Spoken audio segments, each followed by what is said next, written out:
Welcome back, everybody, to another episode of No Man's Sky. As you can see, we're on a different planet. Still have the drones and other ships and stuff flying around. And you can see up in the sky there's a couple of markers. There's a conflict zone. It's a distress call. My ship isn't quite suited to answer those. Took a real thrashing when I tried earlier while I was grinding away. Oh, look, one of the sentinels.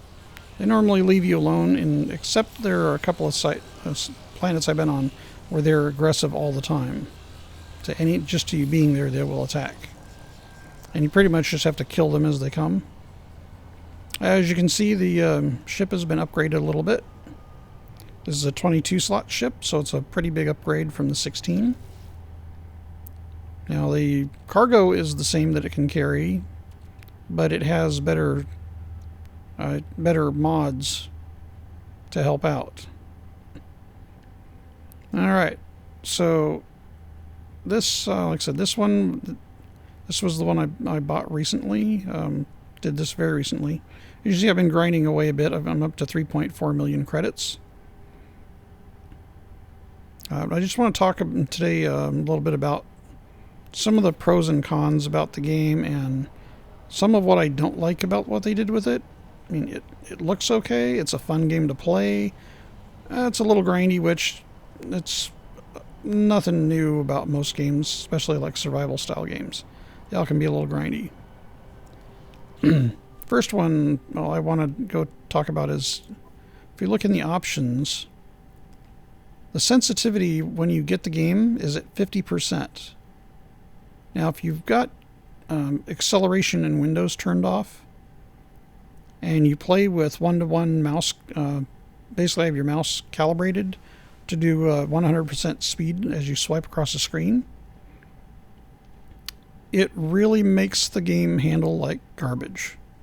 Like, you have to pick up and keep moving your mouse and keep scrolling around, which is annoying as hell.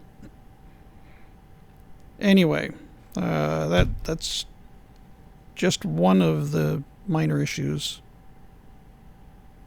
Well, one of the things that I don't like that they did with it, if we go to graphics, as you can see, I have mine turned up a little bit. I got it changed like borderless, because I like to record that way, and I can tab out.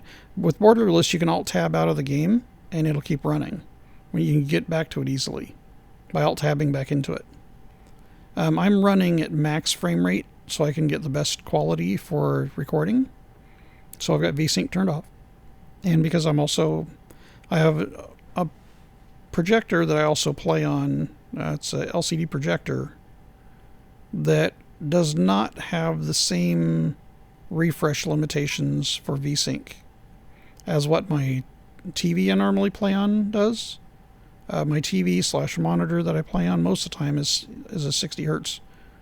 It's actually a 120 hertz monitor. It runs at 60 through 120, but native is 60. So I turn this off so it's not doing VSync to the projector, and I get smoother playback on it. Okay, I also changed my field of view and flight, everything up to 100. To me, it just felt like I was looking through, I don't know, almost felt like I was looking through a pair of binoculars, trying to play with it at 75 or whatever at the default that it comes out of the box. Also, the max frame rate was set at 30 when I first installed the game. Well, 30, 1920 by 1080 by 30 frames is pretty much what you see on PlayStation 4 games. Anyone you see that has a 1080i or 1080p on PlayStation, PS4, for console, and also this goes the same for the Xbox One. 30 frames max is about all the video controller in that can handle. They don't have a full dedicated video card, anything like what PCs have. So it really makes it feel, and by the way the controls were set up, and especially like when you want to change something, you have to hold the mouse button down to get a change to move. See this right here? I can't just simply click it. I gotta hold it. At least now they've got it set where I can go ultra. Ooh, so that's another update. Well, it still only goes to high. Can we go ultra here? Nope, we're stuck on high. Well, we'll leave ultra. Hopefully they'll keep bringing better settings out, but make it look nicer on PC. But yeah, the 30 frames per second, and with the resolution and the way everything was set up, it really makes it feel like Hello Games decided that a console game porting to PC would be the easiest, cheapest route. But we're paying AAA price. It's a $60 game. We're paying a AAA price for this game. We're not paying for a console convert. You know, we're not paying for something that's been resampled and up-resed a little bit, just resampled at a slightly higher rate, so that we can get a decent-looking PC game. Those of us that play on PC because we want the best quality we can get in the graphics. Okay, like Ultra. I have the hardware in my computer to run everything on this in Ultra, but it's not offered. You know, it comes all set to medium except for the texture detail. Oops, I got to put that back on high. It comes all set, like texture detail is set to high, and everything else is set to medium when you first get it, when you first install it. And 30 frames a second, it's max frames per second, 30. That just absolutely, for a PC game, that is so far under the bar, it's ridiculous. Now, Hello Games, if you're looking at any of the videos, especially like this video, please just consider that when you sell a game for PC, the people that are going to be playing it want the best graphical detail they can possibly get on their PC. They don't want a console game that's been ported to PC. All right, but enough about that. Okay, so this isn't just a rag on Hello Games or on the game. I actually do enjoy the game.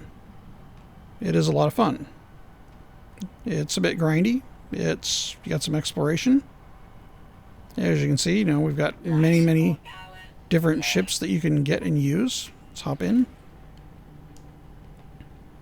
Okay, so let's do something a little different here. So let me show you the config here. So as you can see, we got 23 slots on this ship. Not too bad. All right. And as you can see, I've also got an upgraded multi-tool with 14 slots. Highly recommend you get one, you keep upgrading. And if you get an alien that asks you to see your multi-tool, to hand over your multi-tool, they're going to give you a better one. They're not going to leave you without. Sometimes you can find them for purchase and trade, but sometimes you can get them for free. So just keep your eyes open. This one I actually got for free after I paid to have another one upgrade to a different one. And like 2 stations later, the alien I talked to gave me an upgrade to even the one I had, because I bought one that had, I believe, 10 slots on it. And he gave me the 14 slot version. So I wasn't going to turn that down. Okay, so we've got my exosuit. I've got 16 slots in this, so I've added a couple of slots. As you add more slots, you can add more mods in there as well, but I'm trying to keep mine open so I have more things I can use. Can I move? Let's see, I want to move that out of the way. Can I move this? No. All I can do is dismantle it and rebuild it. Probably have enough to build it. Yeah, I just need 10 of each, so let's... Don't think it's really going to matter, but it'll keep it easier to... There we go. Easier to manage to keep it all together like that. Okay. Anyway, so as we add more inventory spots, you can go, I believe, up to 25. I think you can get another row here, but I haven't bought enough spots for that yet. Okay, but as you can see here, I also have an AtlasPass. I got the blueprint for this in the system I'm currently in. And can we get... No, we got to be in space, or we got to get up in space so I can show you where you want to go. Basically, you want to follow the path that goes to the link. Okay, so we've got... Let's go up here. I'm going to go up to the space station up here. Trading, abandoned building, distress signal. Well, it's kind of the direction we're going, but we're not... The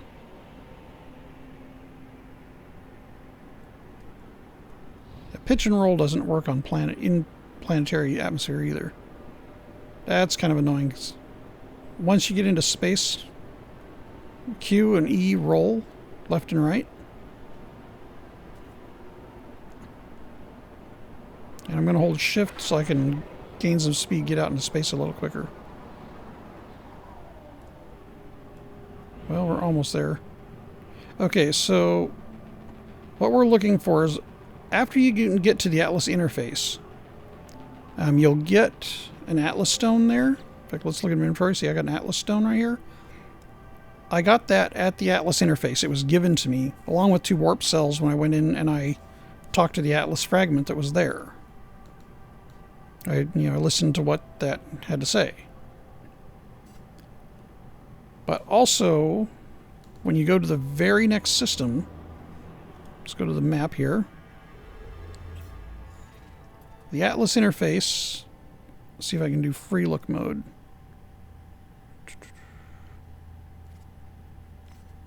Okay, free exploration mode. Can I see it? I don't know if I can, because the Atlas interface that I came from... Probably not. Okay, path towards galactic core. Yeah, I'm not seeing... So this shows me in my next jump. And this path towards my next waypoint. Okay, so there's the next Atlas interface. Anyway, so this is the system we're in.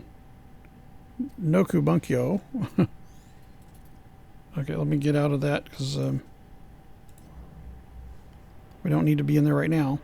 Anyway, when you go there, it'll be the jump immediately after you get to the Atlas. You go in the Atlas interface. Just go in the Atlas interface. You can explore the system there if you want, but you're going to have a lot of people hunting, trying to get your cargo because you have the Atlas stone now. And while we're in space, that does make us very vulnerable. Okay, so let's go ahead and pulse.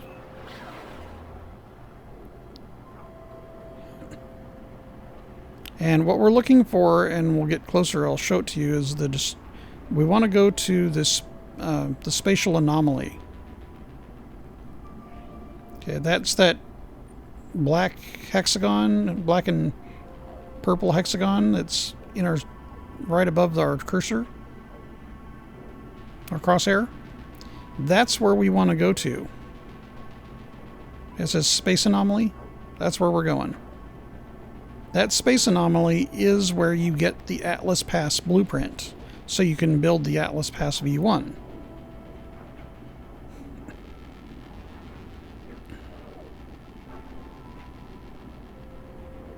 I think I'm not sure if we're going to run into the planet first or if we're going to get to the anomaly first. Is it in front or behind? God, I hate the way that does that. When you're going fast, it keeps the steering just is all over the place while you're boosting. Or when you're in the higher speed, not boost, but... See, right now my mouse feels like it's in jello. I understand it's because I'm going faster and all, but this is space. There is no wind resistance in space. Oh. Or iridium. Yeah, so the phasers give you better results, but they also take more to cool off. I think we're too far away to get anything from that. Okay, so are we going to hit that or not?